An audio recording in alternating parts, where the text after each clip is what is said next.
इस वीडियो में हम बात करने वाले अरिथमेटिक प्रोग्रेशन में पहला एग्जाम्पल जो सबसे इजी होता है। ठीक है, इसमें हम चेक करने वाले हैं गिवन सीरीज़ जो है, जो सीक्वेंस है वो अरिथमेटिक प्रोग्रेशन में है कि नहीं। सबको पता है हर जो भी टर्म्स है सबके बीच का डिफरेंस अगर सेम होगा तो वो जो सीक्वेंस है वो अरिथमेटिक प्रोग्रेशन में होगा। ठीक है, चलिए चेक करते हैं। हमने सारे टर्म्स लिख लिए। फॉर्मूला क्या होता है, पहला अगर डिफरेंस निकालना है तो T2 - T1 यानी कि 1 - 1 क्या होगा 0।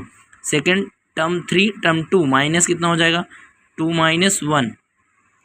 ठीक है, तो यहाँ पर देख सकते हो जो डिफरेंसेस है वो सेम नहीं आए। ठीक है, यानी दो टर्म के बीच का डिफरेंस सेम नहीं है। यानी कि मैंने पहले जो बताया था Tn+1 माइनस Tn हमारा D होना चाहिए, यानी कि कांस्टेंट होना चाहिए। ठीक है, तो ये यहाँ पर नहीं है, यानी कि this sequence is not an AP, यानी अरिथमेटिक प्रोग्रेशन में नहीं है। उसी तरह से हमने एक और एग्जांपल लिया है। अब इसको चेक करते हैं। हमने सारे टर्म्स को लिख लिया है, first term, second, third, fourth term. ठीक है, इनके बीच का अब डिफरेंस निकालते हैं।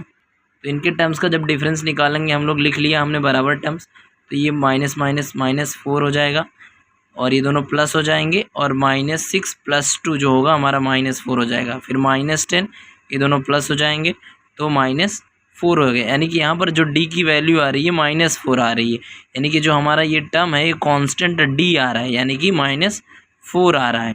ठीक है, यानी कि it is an arithmetic progression. ठीक है, मतलब जो हमारा सीक्वेंस है अरिथमेटिक प्रोग्रेशन में ये हमारा है। ठीक है, अब हमें बोला है कि अगर अरिथमेटिक प्रोग्रेशन में है तो अगले दो टर्म्स निकालो। तो लास्ट टर्म पहले देखेंगे हम, क्या है -10।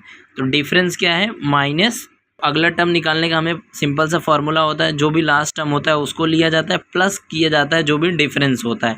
ठीक है, तो क्या होगा -10 - 4 क्या हो जाएगा -14।